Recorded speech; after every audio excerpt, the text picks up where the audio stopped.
Happy Women's Month mga ka-BX! Ako ang inyong kumaring si Isa. At ako naman ang inyong kumparing si Rob. At kami ang duong palagi niyong aabangan tuwing Friday dito lang sa #DWB Ask. Kasama ko ngayon si kumaring Sai. Para sa ating katanungan, sino ang pinakamahalagang babae sa buhay mo? Of course, my mom. Ginawa niya yung lahat for me. Tapos, sa lahat ng sacrifices niya for me, yun. Parang siya, sa lahat ng babae, siya yung pinaka na-appreciate ko sa lahat. Sa anong department makikita ang pinakamagagandang babae dito sa Arasof Nasugbu Campus? Siyempre, hindi na ako lalayo. Sa CAS BS Psychology. Si kumparing Kiko.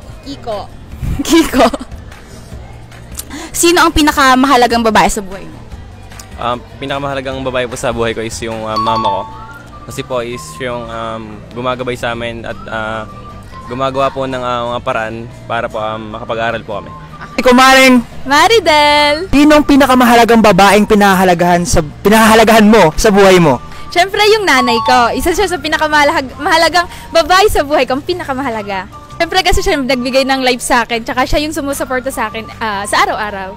Saan matatagpo ang department ang pinakamagagandang babae dito sa Arasof Nasugbu Campus? Siyempre sa CAS. Siyempre mga criminology. Oh my God! Kami na to! Si kumaring Jen po. Jen! Hi Jen! Say hi! Ay, sino ang pinaka-importanteng babae sa buhay mo?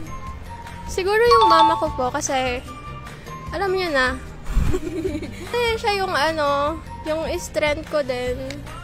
Parang siya yung inspiration ko. Ganun. Sa anong department and program makikita ang pinakamagagandang babae dito sa BSU Arasof? Saan pa ba? Nursing na yan. Big class for nursing. Nursing na yan, guys. Oo, Si kumaring Maribel po. sino ang pinakamahalagang babae mo sa buhay mo?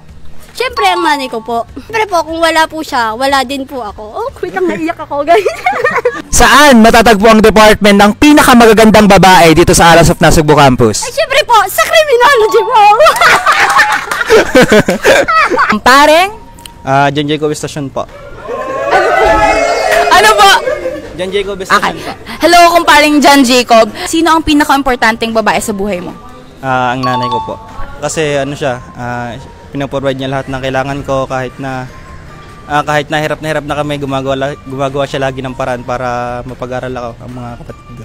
Sa anong department at program makikita ang pinakamagagandang babae dito sa BSU Arasof? Sa nursing po. Kasi parang yung uniform nila lagi nagko-complement sa mga mukha nila. Lagi silang neat tingnan. Yun, lagi silang neat tingnan, malinis ganoon. Yeah. Kumaring Floor po. sino ang pinakamahalagang babae sa'yo sa buhay mo? Mama ko po, for me. Kasi, siya yung nasupport sa akin sa pag-aaral ko ngayon. Tapos, lagi siya nandyan sa akin. Lagi niya ako kinakamusta pag galing kong school, kung tapos na ako sa activities ko, ganun.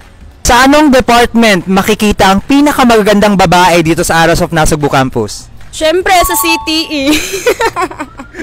Anong masasabi mo sa mga kababaihan ngayong Women's Month?